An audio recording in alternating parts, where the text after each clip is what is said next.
The Pætheon presents What Came Out, The Origins of the Fastbrækers, written and read by the author, Andrew Stewart Bergerson. Based on real events. Hugo and the Smokehouse. The next time I saw Mrs. Lee was at the funeral for her husband. She was mourning, and I was arresting her for manumission. It was a rainy, late tree morning. The Underlanders had been buried in a pauper's grave on Starsday, the morning after the sting at the Smokehouse. Few family members appeared, who wanted to admit that their relatives had secretly been dangerous rebels. Roxy Alanis arranged for Lee to be buried in the town cemetery next to the Temple of the Fates. His widow insisted on waiting till Fetzev. The few remaining members of the Alanis clan took part in the funeral procession. Was it a sign of respect or a grim protest? Chetin the Shadow glared at me and Captain Huang. Rami the spokesrat smoked his cigarette with resentment. "You've got some nerve showing up here." "We have a job to do," I replied. "We had a deal. The inspector promised to release one rat for every Underlander locked behind bars." "That's cold," Rami exhaled, "even for a snake like Javos." "The inspector kept his word," Tianfan insisted. Rami put out his cigarette on a tombstone. "Tell that to Lee's widow." Roxy and Ghoulie stood with Mrs. Lee in front of what was left of their clan, comforting each other.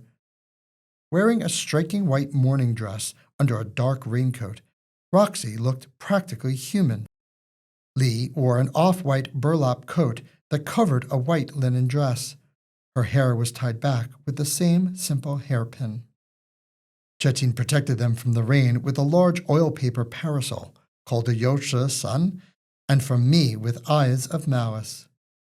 The master and mistress Arziki prowled behind, sniffing for profit. Stories are usually about characters, the situations they face, how they react. But some stories are about stories, who tells them and who listens, who misses the point and who pays the price. I call this one the tale of Hugo and the Smokehouse. I wanted to believe the inspector. I tried to convince myself that, if I only trusted his judgment, everything would work out in the end. I waited until the funeral was over before letting Kopenik make the arrest. Mrs. Lee screamed that she had done nothing wrong and accused us of murdering her husband.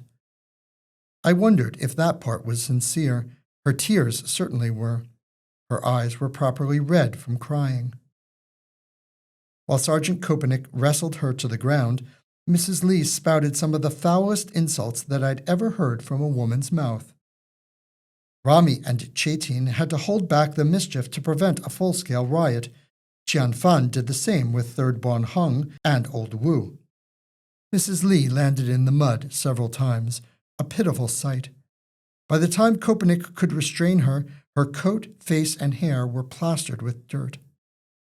She lost her hairpiece in the struggle, so I picked it up. "How chivalrous," Rami observed. I cleaned off the mud and put it in my pocket. "I do what I can. Just doing your job." The Alanis clan turned their backs on us slowly. Chetin pointed at me with his silver-tipped cane. "See you around, eh?" It was a threat. They left Mrs. Lee alone with us, her captors. Tianfan and the others all still believed she worked for Roxy Alanis. Javos forbade me from giving them any reason to disbelieve that myth. Sergeant Kopenik was an awful gossip.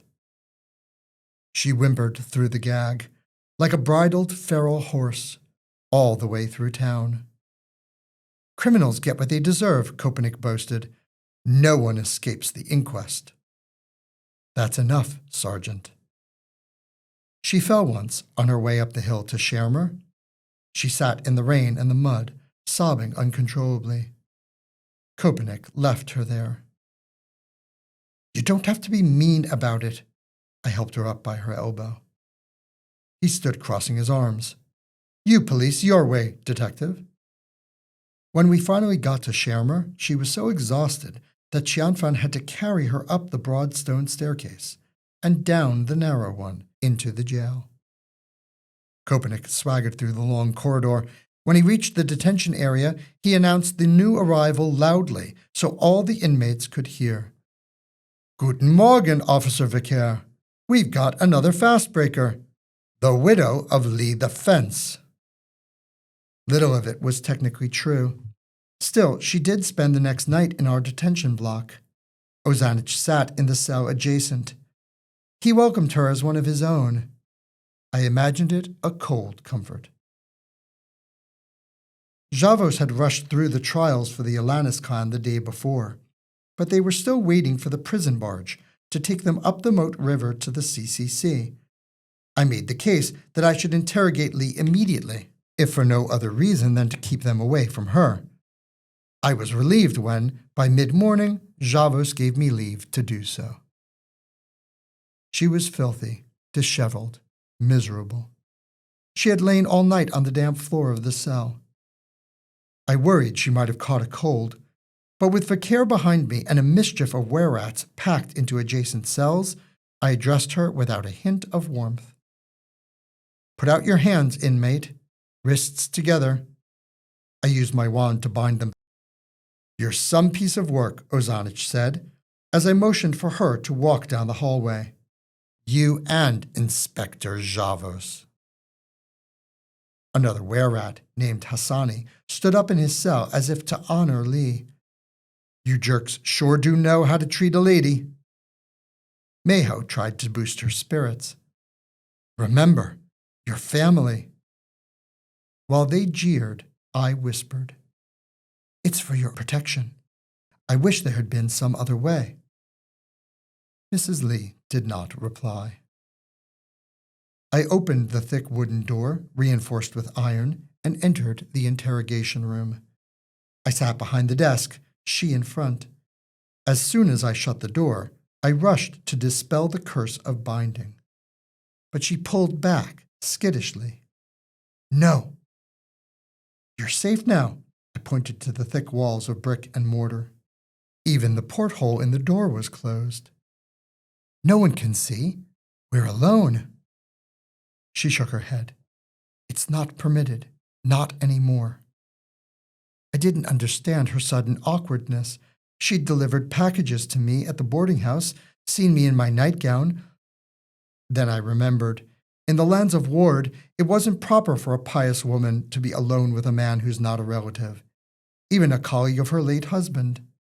By staying tied up, she maintains her honor. I poured water into the well in the inkstone and twisted the ink stick until the water grew dark with soot.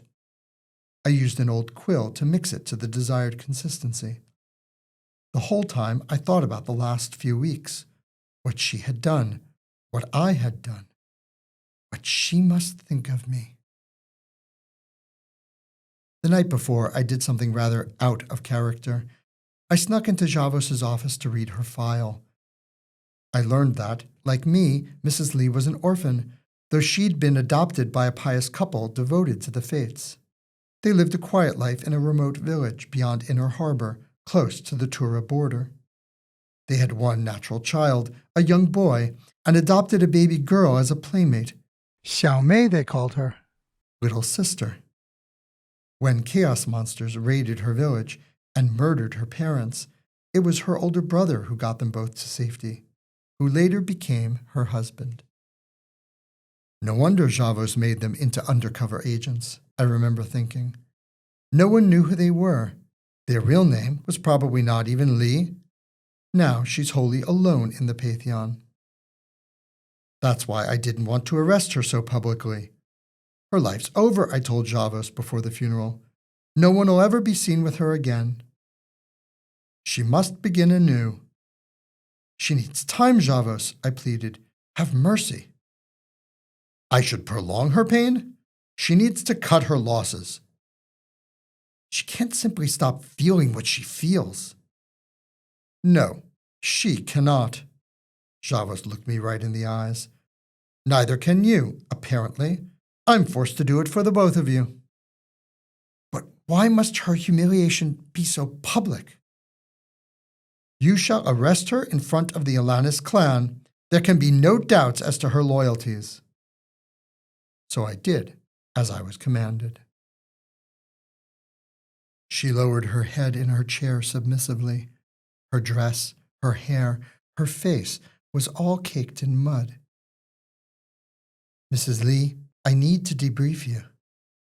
You must call me Lee Guafu now, detective. Her eyes were perfectly purple. Of course, Widow Lee. I heard the familiar clack of metal, and the inspector opened the peephole in the door, ending our brief time alone. My task was to collect information. I performed my role as expected. If you could take me through what happened since the meeting at the House of Fortunes. Lee did everything he was asked to do. She licked her dry, cracked lips. I took a piece of paper from the pile on the desk. Tell me the whole story. The next day, my husband told me to leave a message for the Underland. I began writing. How? The mailbox at the East Gate. Where travelers get their entry permits? Right next to our officers? There's a crack in the wall. With all the traffic, it's easy to lean against it discreetly. A note of some kind. A piece of thread, green, ochre, and brown woven together. When I came back the next day, it was tied in 5 knots. So I returned when the 5th gong sounded. What happened? I did as I was told. I mean, were you followed? 2 Shushan were talking in front of it. Did you know them? First Minister Meng, the Duke's steward. The other was Qin Wei Guo, a local philosopher. We know the bearded scholar works for Meng at times. Even wise men must pay rent. Did you overhear what they were saying? They were debating the fates of the expeditionary force. A common conversation. The First Minister insisted that one must hold fast to the belief that they're still alive, somewhere in the Forgotten Lands, since Duke Elias is in command. He quoted a proverb, "Mortals stop living when we die, but we may not stop living before we die." Spoken with the confidence of a philosopher, I said. Who has never faced death himself, she added. The scholar gentry of the Tiezhen were proud of their knowledge of the rich legal and cultural traditions of Ward. They often sparred with peers by quoting classic texts. It's said that a Shushan wears their proverbs like a lady does her dress. And the bearded scholar? When men discuss things which are to be, rats laugh in the rafters. Was that some kind of code? I took it as a signal for me that he wanted to talk. Did the First Minister catch on? I don't think so. Qin excused himself right away and followed me into town. Where did you go? We turned into a quiet street and walked more slowly. He wished me good health. I returned his greeting, but I added that Lee worries for our very survival should Duke Elias fail in his expedition. Qin replied that we must trust in the courage of our crusaders. Then I delivered the message. These days, we all need protection, I warned him. You and your friends, too. You were referring to the Underlanders, I wrote down for the record. Roxy Alanis was demanding protection money. Did he take the hint? Not everyone has the resources they need or wish for, he replied. So I quoted a proverb. Trouble sees the truth. The prudent man will pay for protection in advance. Better to accept a small loss now than to regret losing everything later. You came up with that, all on your own? My husband told me what to say, but not how to say it. You were the storyteller. This fiction was a special kind of horror story, designed not to scare but to intimidate. I don't like to lie, detective. She looked down again and began to grind her jaw like she was chewing something. She had refused the meager fastbreak that Vicaire had offered her earlier. I'm sure you must think me the worst kind of woman, disguising ill intent with honey words, deceitful and dangerous. Another proverb. I admire your temerity, I replied, keeping up these falsehoods, engaging in criminal activities, despite your feelings. You did what needed doing, you and your husband both. She turned away when I mentioned him, so I changed the subject. Did the bearded scholar understand your message as a threat from the Ilanis clan? He called my ideas interesting and asked if we could meet to discuss them. I suggested 4 days later, to make time for arrangements. After the harvest festival, I calculated. I offered Lee's Smokehouse without thinking. I assumed he meant a place for the leaders to meet. It's quiet and remote, I said, perfect for a private talk. Then she began to cry. I failed him. Failed? How so?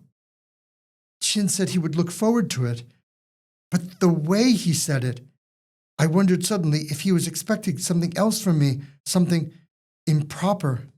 I got scared. I spoke too plainly. You'll bring your friends? You'll have your husband with you, he reassured me. Double happiness. So Chin's a gentleman after all. The widow began to sob. It's my fault that he was there at all. My husband was killed because of my weakness. I shook my head. That's just not true. Lee had to be there. That was the plan all along. But my husband is not one of the Ilanis clan. He could not speak for those monsters. We all thought the spokeswat would run things, as he always did. Lee was just supposed to broker the meeting. Roxy Ilanis had no intention of sending anyone. Lee was there on his own. We were stationed right outside the smokehouse, I maintained. But I felt the damp cold in my feet, the ache. I knew such terrible foreboding. I begged my Lao Gong not to go. Again, that endearment, the man I intend to grow old with. He said it was the fates. We must accept it. I wanted to grasp her hands in mine, as I would have done with a woman of the Andras. They'd have suspected a trap if Lee didn't show up in person, I stressed. Suspected you both. She wiped her eyes. The inquest will sort it all out once we're in their custody, he kept promising. Trust the law, Xiaomei. Trust the inspector. My hand was shaking. I put my quill down. I knew I'd never forget this tale. I'll be gone, maybe for quite a while. I didn't want to be parted from him, even for a single night. They'll send me to prison, he explained. But consider the conspiracies I'll be able to uncover from the inside. Imagine the stories written about us in the Book of Life. I saw how much it meant to him, so I hid my fears. I held him tightly in my arms and whispered in his ear, to the restoration of order. She was quiet for a time. I remembered the many times in my life that I'd offered those words to myself and others. They seemed hollow this time. He loved you very much, I said finally. Of that I'm certain. She lowered and raised her head in a controlled manner to calm herself.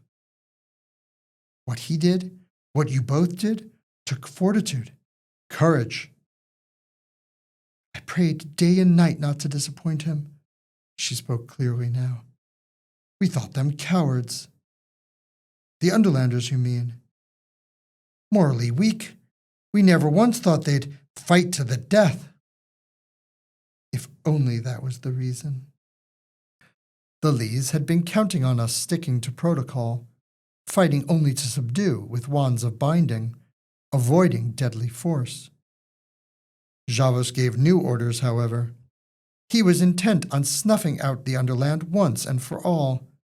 Standing in the courtyard of Shermer Jail that Tuesday evening, he ordered his justicars to make liberal use of their wands of punishment, and made it perfectly clear to Captain Tianfan that he was to respond to any resistance with all necessary force.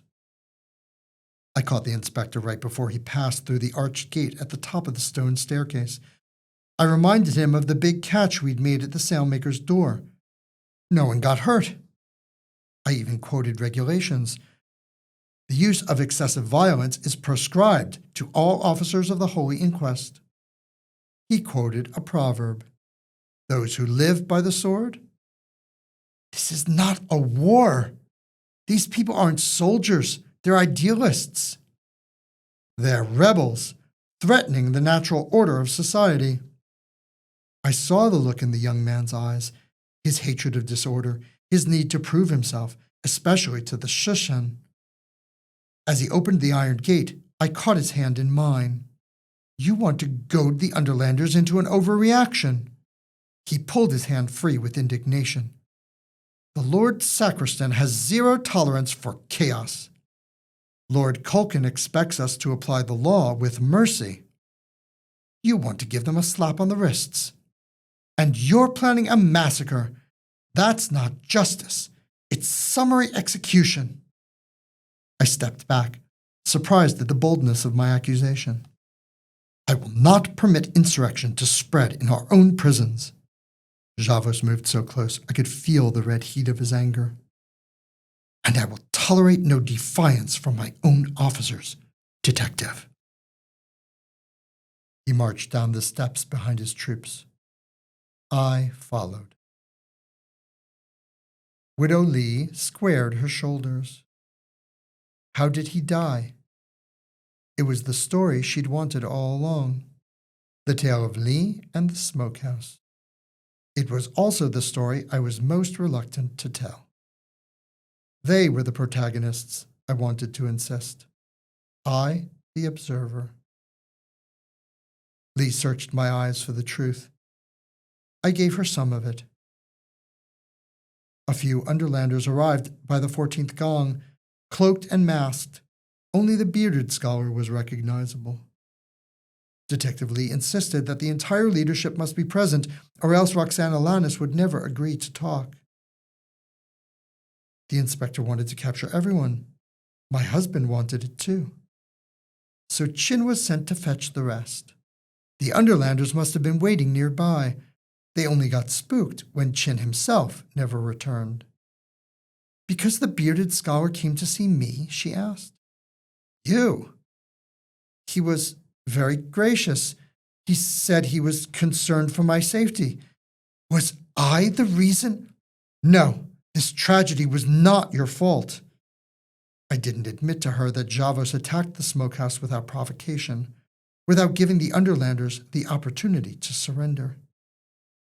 There was simply no way for Lee to escape and keep up the ruse at the same time. It was not so much a lie I was telling as a mythos. I made the story all about her. She nodded her head slowly, chewing on the words I was feeding her. But Lee could not let them leave either. He shouted so everyone could hear. Chinwei Guo has betrayed us. The bearded scholar has led the inquest to my door. Damn these jerks to Gila. She winced at the words. Her eyes, a powdery lavender, welled up with tears. It was all pretend. Your husband was trying to protect you. He couldn't let Roxy Alanis ever doubt your loyalty. Lao Gong, she whispered. He had no choice. None of us did. I lied for real that time. We had to storm the building.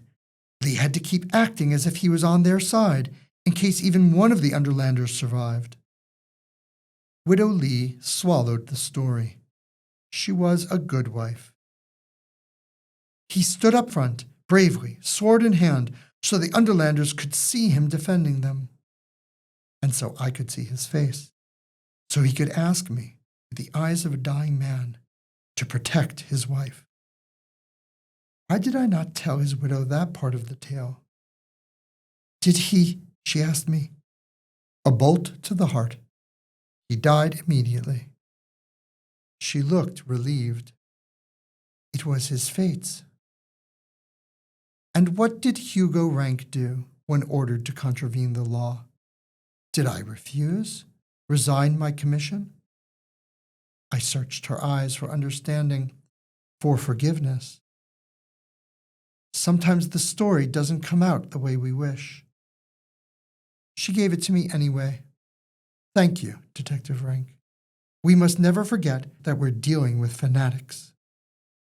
She's referring to the Underlanders, I reassured myself. Them, not us. The porthole closed. Inspector Javos entered, grasping his wand firmly behind his back, certain of the truth. Detective Lee did his duty. With his assistance, I have destroyed the Underland. All that remains is for me to dispatch the last criminals to prison, where they belong. But how is that possible? The widow asked. You gave your word. I heard you. The inspector promised to release one of the Alanis clan for every Underlander who landed in jail, I reminded her. Javos told the story his way. The Underlanders sealed their own fates when they resisted arrest. You, Lee Guafu, are the only person I arrested in this operation. Then I'm heading to prison too, she concluded, and my husband died in disgrace. Our Detective Lee met his fates with courage. His sacrifice ensured that justice was served on 2 criminal conspiracies, the Underland and the Alanis clan. I can think of no more noble end to a mortal life. But who shall ever know the truth? She sobbed openly.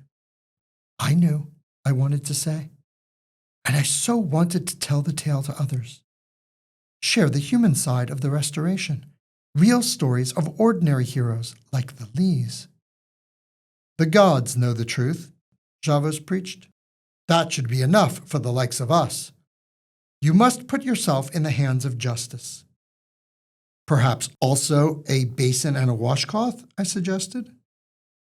The inspector waved his consent with indifference. When I came back, I found Javos attending her in silence, turning his wand, turning her testimony over in his head. I released her bonds with my wand. The curse dissolved like water around her narrow wrists. I stood awkwardly at her side while she cleaned herself. The more she put herself back in order, the more I noticed her forehead, broad and strong, a beacon of hidden wisdom. She requested a hairbrush. I borrowed one from the Pætheon and returned with a modest tray of food and drink as well. Combing out her hair, Lee was able to clean out the mud and straighten the knots, even without the benefit of a mirror. I stood watching her, and Javos stood watching me watching her. Feeling like an idiot, I remembered, you dropped this earlier. I took the hairpiece out of my pocket. It brought a big smile to her face. You found it? Here, let me. She watched as I took a new washcloth and used it to wipe away the dirt. Lao Gong gave it to me when I came of age. My careful ministrations revealed a beautiful landscape, centered on a rearing unicorn.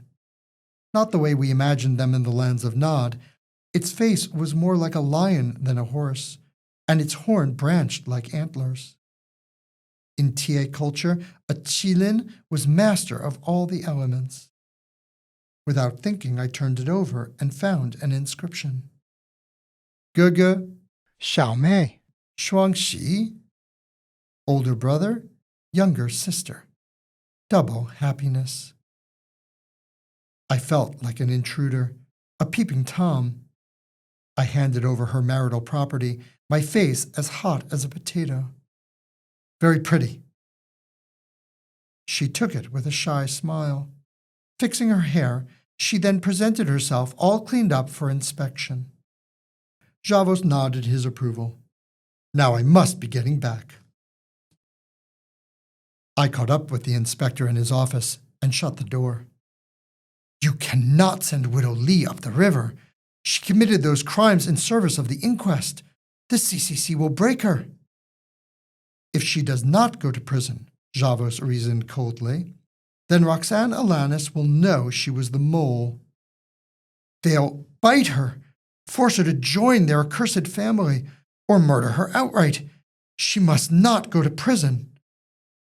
What she must do, Detective, is her duty, until I can decide the proper course of action. And I would advise you to do the same. After the sacrifices the Lees have made, for all of us. Javos sighed. Even he realized that his words sounded harsh. Set her up in one of the storage rooms. Let her rest there until we're rid of the last vermin. In the meantime, express my gratitude for her service. And what then? Then I will find some way to keep her safe and protected. You have my word, Hugo.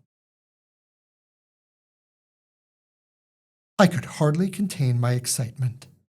I felt like a boy again when Mamma had given me my first pony. I nearly cantered back to the storage room. You don't have to return to detention, I nearly shouted. The inspector has made special arrangements for you. Come, I called for her. She hesitated. Come. I led her down the hallway. The large supply closet in the basement of Shammer Jail was filled with an assortment of goods. I found her a cot, some sheets and blankets, a pillow, and a small table. The inspector wants you to stay here for the time being, until Ozanich and the others have been sent to the central carceral complex. At least you'll be comfortable. It still felt depressing, so I looked around for a lantern. By the time I found one, the cover sheet and blanket were tucked tightly under the mattress, her hair behind her neck, her hands in her lap. Even the barred pattern of the pillow lined up with the sheet. I sat down next to her on the bed. Though we were alone, she did not seem to mind. Your information was very valuable, I reassured her. Truly? You've provided us with a solid basis for further investigations. The widow had put her little world back in order, but her eyes were looking for something to do. Could I help? She asked nervously. It's too dangerous. You'll need to stay hidden for a while. Don't worry, I have just the thing to pass the time. I returned from my office with a thick, leather-bound book. She read the title, The Tales of the Dog Packs. The legends of the Fifth Age are my favorites, I explained. You can read my language so well? She opened the table of contents. So many characters to memorize. It's easier for me to practice if I know the stories by heart. Then she flipped back to the inside cover where I had written my name in the language of the Andras. She translated, Property of Detective T. Again, that pet name. We both smiled. Be patient, I told her. Trust the inspector. He'll find the right solution for all of us. Lee placed the book in her lap, made the sign of the fates, and nodded her acquiescence. When I left, I locked the door behind me. I would make sure she had everything she needed, and right now she needs rest. Still, you can't leave her in there all day, Hugo.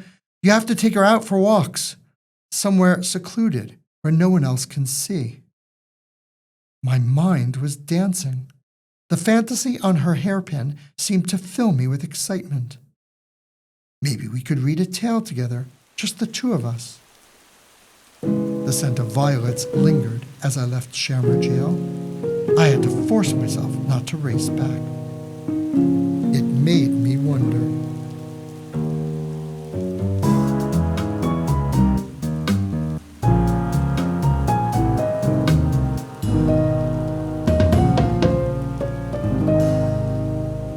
Thank you for listening to this podcast. Look for the next episode, Prudence and the Ethical Will, and the novel Detention, Book 1 of the Tales of the Fastbrækers. You can visit thepætheon.com for free maps, glossaries, and more. or support this project at ko-fi.com/the Pætheon for access to Discord, hard copies, role-playing adventures, and more. Music created by Gerbob for the Pætheon LLC. The Pætheon and the Tales of the Fastbrækers are registered trademarks of the Pætheon LLC.